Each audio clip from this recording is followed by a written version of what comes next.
우리가 하나님을 알고 믿으며 하나님에 대한 신앙 고백을 할 수 있는 것 자체가 하나님의 은혜입니다. 그러므로 우리가 오늘 예배하는 우리 모든 성도들은 다 하나님의 은혜를 입은 사람들이라 할 수가 있습니다. 하나님의 은혜를 입은 우리 모든 성도들이 그 하나님께서 우리에게 베푸르신 은혜들을 인하여 감사하고 찬양하며 기쁨으로 한 시간 하나님 앞에 예배를 올려드리게 되시기를 바랍니다. 우리 성경 속에는 많은 신앙의 고백들이 나타나고 있습니다. 특별히 마태복음 16장에는 베드로의 신앙의 고백이 나옵니다. 이 신앙의 고백은 교회의 본질적인 신앙의 고백이라고 말할 수가 있습니다. 대단히 교리적이고 조직적이며 웅대한 그런 신앙의 고백을 담고 있습니다. 반면에 오늘 본문 요한복음 9장에 나오는 맹인이었던 사람이 예수님으로 말미암아 눈을 뜬 이후에 그가 고백한 이 고백은 개인적이고 구체적이며 나의 현실의 삶 속에서 임재하시고 역사하시는 그런 하나님의 은혜에 대한 신앙의 고백이라고 말할 수가 있습니다.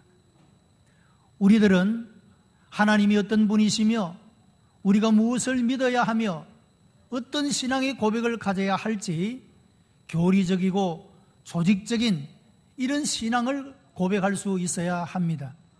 동시에 하나님께서 우리에게 말씀하시는 이 모든 것들이 진리이며 생명이며 능력이 된다는 사실을 우리의 현실적인 구체적인 생활을 통해서 이 말씀을 체험하고 그래서 이 말씀이 진리임을 생명이고 능력임을 우리가 체험할 수 있어야 한다는 것입니다. 그래서 우리는 교리적이고 조직적인 신앙의 고백을 할 뿐만 아니라 개인적인 체험을 가지고 확신하는 이런 신앙의 고백을 겸비해야만이 우리가 온전한 신앙의 고백이라고 말할 수가 있을 것입니다. 오늘 이 본문을 통해서 체험적인 신앙의 고백, 이런 제목으로 이 하나님의 말씀을 함께 나누고자 하는 것입니다. 이 맹인했던 사람이 이런 고백을 했습니다. 그가 죄인인지 내가 알지 못하나, 그런 고백을 했습니다. 여러분, 사람이 인생을 살다가 보면 때때로 예 해야 할 때와 아니요 해야 할 때가 있습니다. 그런데 때때로 예 해야 할 때 예를 하지 못하고 아니요 라고 말할 때 이것을 말하지 못함으로 우리가 훗날에 부끄러움을 당하는 그런 때가 있는 것을 발견하게 됩니다. 그 현재의 삶이 너무도 비겁해지고 또 때때로 더러워지는 그런 모습도 우리가 경험하게 된다라고 하는 겁니다. 누군가가 나를 칭찬했을 때 그것이 내가 한 일이 아니라면 내가 하지 않았노라고 아니요라고 말할 수 있어야 하는데 내가 한 것이냐, 그런 애매한 태도를 취했다가 나중에 그 사실이 알려지게 되면 부끄러워지는 것 아닙니까? 우리가 구체적인 생활 속에서 예와 아니요를 분명하게 하지 못하므로 우리가 이와 같이 비겁한 행동 때문에 부끄러움을 느끼게 되고 수치를 당하게 되는 일들이 우리가 흔히 경험되어지는 일이라고 말할 수가 있다라고 하는 것입니다. 유대인들은 사람이 태어나서 인생을 살아가며 고난과 어려움을 겪는 이 모든 것들은 모두가 다 죄의 값 때문이다, 죄에 대한 응보라고 그런 생각을 가졌습니다.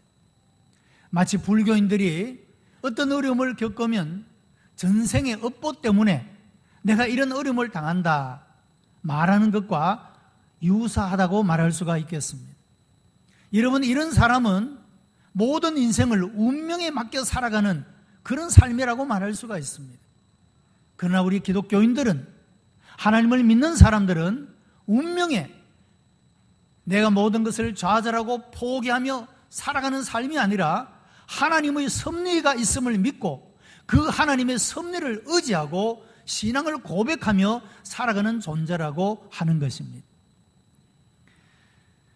예수님께서 이 날 때부터 소경되었던 사람을 향하여 이 사람이 이렇게 된 것이 부모의 죄 때문입니까? 아니면 그 자신의 죄 때문이냐고 물을 때 예수님께서는 부모의 죄도 아니고 그 자신의 죄도 아니라 하나님께서 그를 통하여 하시는 일을 나타내고자 합니다. 그렇게 말씀을 하셨습니다. 여러분, 우리의 삶도 마찬가지다 그런 말씀입니다. 어떤 경우에는 우리가 하나님 앞에 잘못 살아서 우리의 삶 속에 고통과 어려움을 겪을 수도 있습니다. 그러나 모든 것들이 그런 것은 아니다라는 말입니다. 욥과 같은 경우에 보면 그는 당대의 의인이었다고 말합니다. 하나님을 경외한 자라고 말합니다. 그러나 그는 고난을 당했습니다. 그것은 죄값으로 인한 고난이 아니라 하나님께서 그를 통하여 나타내시고자 하시는 일들이 있었기 때문에 그에게 고난이 허용된 것을 알 수가 있다는 사실입니다. 여러분, 그러므로 우리는 우리의 인생에서 일어나는 어떤 일들 때문에 막연하게 좌절하고 절망할 것이 아니라 우리가 그 일들을 인하여서 하나님의 영광이 나타나고 하나님의 능력이 나타나는 것을 경험하는 기회가 될 줄로 믿고 우리가 문제들을 가지고 하나님 앞에 나아가는 그런 지혜로운 성도들이 되시기를 바랍니다. 소경은 부정적인 면에서 있을 뿐만 아니라 긍정적인 면에 있어서도 분명한 그런 모습을 발견하게 됩니다. 한 가지 아는 것은 내가 소경으로 있다가 지금 보는 그것입니다 라고 고백을 하고 있다는 겁니다. 예수님께서 죄인인지는 내가 알지 못합니다. 그러나 내가 한 가지 아는 것은 내가 날 때부터 소경이었다가 그분 예수 그리스도 때문에 내가 지금 보게 되었다. 이 사실을 분명하게 고백하고 있다는 겁니다. 모르는 것은 모른다. 아는 것은 안다. 그렇게 고백하고 있는 그런 말씀인 것입니다. 이 고백에서 우리는 그의 정직성과 겸손성을 볼 수가 있고 그리고 지혜와 용기를 발견하게 됩니다. 마르틴 루터는 종교개혁 당시에 웜스 국회에서 황제와 법왕의 위협 앞에서도 내가 한 말이 성경에 위배되지 않는 한 취소할 수가 없다. 그렇게 용기를 가지고 담대하게 고백한 모습을 보게 됩니다. 이와 같은 용기는 하나님께서 그의 마음속에 이런 담대한 마음을 주셨기 때문에 파문과 출교와 여러 가지의 어려움을 당할 수 있음에도 불구하고 그와 같이 고백한 모습을 볼 수가 있는 것입니다. 핍박의 시대에 예수 그리스도에 대해서 예라고 대답하는 것은 순교를 뜻하였고 지금 이 소경 거지의 예는 회당에서 출교를 당할 수 있는 그런 일이었다고 하는 것입니다. 그럼에도 불구하고 이 사람은 아니오와 예를 분명하게 말하고 있다는 사실입니다. 여러분, 교회는 본질적인 문제가 있고 비본질적인 문제가 있습니다. 교리나 신조나 신앙은 본질적인 것에 속한 것이다 할 수가 있습니다. 이것은 시대가 아무리 바뀌고 변해도 결코 변할 수 없는 본질적인 요소인 것입니다. 우리가 이것을 위해서는 생명을 걸고 이 신앙을 지켜나가야 할 것입니다. 그러나 교회는 또한 여러 가지 비본질적인 요소들이 있다는 것입니다. 그 가운데 하나가 행정적인 여러 가지 일들은 비본질적인 요소에 속합니다. 이렇게 할 수도 있고 저렇게 할 수도 있습니다. 혹은 우리가 어떤 것을 결정했지만 더 좋은 의견이 나타나면 그것을 바꿀 수도 있는 것입니다. 왜 그렇습니까? 비본질적인 요소이기 때문에 그렇다 그 말입니다. 바꾸어도 되는 일이라 그런 말입니다. 그런데 가끔 교회가 어려움을 겪게 되는 일들을 보게 되면 본질적인 신앙의 요소 때문이 아니라 아무것도 아닌 이렇게 해도 저렇게 해도 상관이 없는 일들에 대해서 자기의 고집과 자기의 의견을 내세우다 보니까 이것이 큰 문제로 발전하게 되고 교회의 큰 아픔과 상처가 되어지는 그런 경우도 볼 수가 있다라고 하는 것입니다. 카일라일의 말대로 진리는 다수로 결정지을 문제는 아니다, 그렇게 말할 수가 있다는 것입니다. 여러분, 교회는 엄격한 의미에서 민주주의가 아니라 신본주의입니다. 많은 다수의 사람들이 옳다 하면 진리가 되는 것이 아니라 하나님의 말씀만이 절대적인 진리가 되는 것을 고백하는 곳이 교회이다, 그런 말입니다. 그러므로 우리는 우리의 생각들을 버리고 하나님의 뜻을 발견하고 그 뜻에 복종하는 그런 삶을 살아가시기를 바랍니다. 하나님의 말씀이면 우리가 언제든지 어느 곳에서든지 예라고 아멘이라고 응답하며 나아갈 수 있어야 한다는 것입니다. 또한 이 날 때부터 소경되었던 자의 고백은 한 가지 아는 것은 이라고 고백을 하고 있습니다. 이 사람은 지금 날 때부터 한 번도 세상을 보지 못했습니다. 그러나 지금 예수님으로 말미암아 눈이 열리는, 그리고 모든 만물들을 바라보는 감격과 기쁨에 가득 차 있었습니다. 여러분, 사람들이 일주일만 병원에 입원했다가 나와도 세상을 보는 눈이, 사람을 보는 눈이, 자기 자신을 바라보는 눈이 달라진다고 합니다. 너무 바쁘게 살다가 보니까 내가 누구인지, 인생이 무엇인지 생각할 겨를도 없이 살아가다가 이제 모든 활동이 중지되고 병상에서 시간을 보내면서 자기 자신을 돌아보게 되고 인생을 바라보게 되므로 인생에 대한, 자기 자신에 대한 새로운 눈을 열게 된다라고 이야기합니다. 하물며 이렇다고 한다면 날 때부터 눈을 뜨지 못해서 한 번도 만물이 어떠한지를 알지 못했던 이 사람이 지금 눈을 떠서 사람을 바라보고 만물을 바라보는 그 마음의 기쁨이 얼마나 충만한 것이겠습니까? 이 한 가지의 기쁨, 한 가지 아는 것, 내가 날 때부터 소경되었다가 지금은 보는 이 한 가지 아는 이 기쁨이, 이 감격이 다른 모든 문제들을 다 극복하고 이길 수 있는 힘이 되고 있음을 볼 수가 있다라고 하는 것입니다. 바리새인들의 억압도, 군중들의 수군거림도 어떤 것도 아무도 문제가 되지 않을 만큼 주께서 그에게 주신 은혜는 너무도 커서 그 감격과 기쁨이 이 모든 것들을 이기고 있는 그런 모습을 볼 수가 있다는 겁니다. 그의 부모들은 예수를 그리스도라고 인정하는 자는 출교하기로 결의했다는 것을 알았기 때문에 예수님이 그리스도임을 알았지만은 그러나 나는 그가 누구인지 모른다라고 애매한 태도를 취하는 모습을 보게 되는 것입니다. 하나님의 깊은 은혜를 체험하면 세상의 일들은 아무것도 아닌 것이 될 수가 있다는 사실을 내가 한 가지 아는 것, 이 고백을 통하여 발견하게 되는 것입니다. 사랑하는 성도 여러분, 여러분에게도 이 시간에 우리 가운데 임재하시고 역사하시는 주님을 만나는 은혜가 있게 되기를 바랍니다. 이 확신하는 체험이 있게 될 때 우리는 세상의 그 어떤 것들에도 굴복하지 않고 유혹과 시험에 우리가 넘어가지 않고 우리의 믿음의 길을 걸어가게 될 것이며 기쁨과 즐거움으로 하나님의 뜻을 순종하고 행하는 열매 맺는 그런 삶을 살아가는 사람이 될 수가 있다라고 하는 것입니다. 한 부자 청년이 예수님께 와서 영생의 길을 물었습니다. 이 부자 청년은 모든 계명을 지켰지만 한 가지 부족한 것이 있었습니다.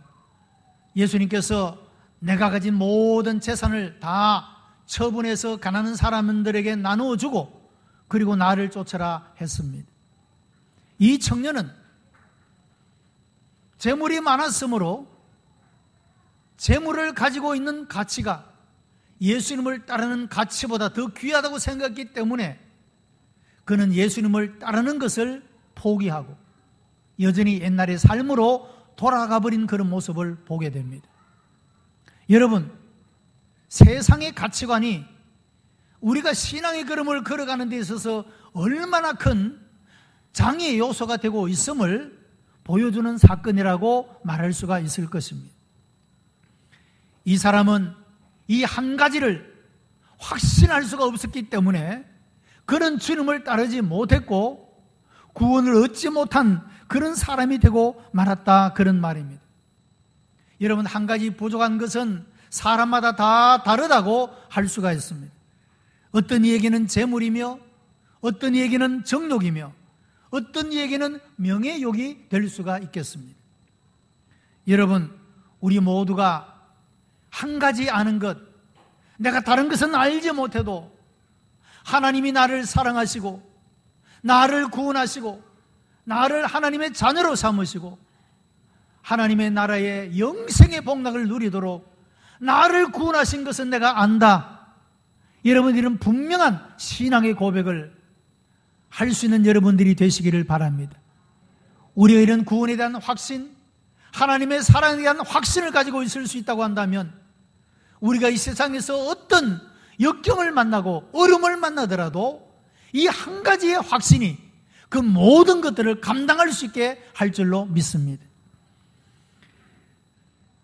이 사람은 지금 보는 그것입니다 라고 신앙을 고백하고 있습니다. 이것은 참으로 놀라운 기쁨의, 즐거움의 선포라고 말할 수가 있습니다. 하나님의 은혜로 그에게 주어지신 이 놀라운 기쁨은 출교의 위협도 극복한 그런 모습을 보게 됩니다. 여러분, 출교는 유대 사회에서 가장 무서운 형벌이 되고 있습니다. 공중 회석에 나갈 수도 없고 다른 사람과 교제하지도 물건을 매매하거나 음식을 함께 먹을 수도 없었습니다. 죽어도 시체에 돌질을 하고 그를 위해서 우는 것도 금지가 되어졌습니다. 얼마나 잔혹한 형벌인지 모르는 것입니다. 그럼에도 불구하고 이 사람은 내가 지금 보는 것은 예수 그리스도를 통하여 내가 지금 보게 되었노라고 확실하게 신앙의 고백을 하고 있다, 그런 말입니다. 예수님을 그리스도로 고백하는 일은 출교에 해당하는 그 당시의 죄였습니다. 유대인들이 그렇게 하기로 결의를 했다라고 말하고 있습니다. 그럼에도 불구하고 내 마음에 주신 하나님의 기쁨이, 이 개인적인 신앙의 놀라운 체험이 그로 하여금 이 모든 출교의 위협도 극복하고 그 마음의 큰 기쁨으로 주님에 대한 신앙을 고백하고 있다는 사실인 것입니다. 여러분, 현대는 과학이 극도로 발달하고 물질은 풍요해지면서 인생을 즐길 수 있는 시설이나 시간이 늘어가고 있습니다.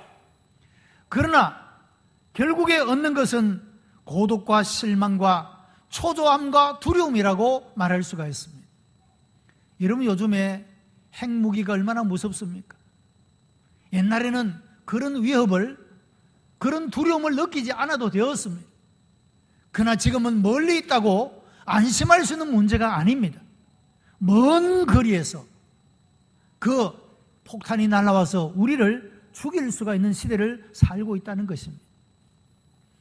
사랑하는 성도 여러분, 우리가 아무리 시대가 바뀌고 변화해진다 할지라도 우리의 신앙의 고백은 변할 수 없는 것이어야 된다는 것입니다.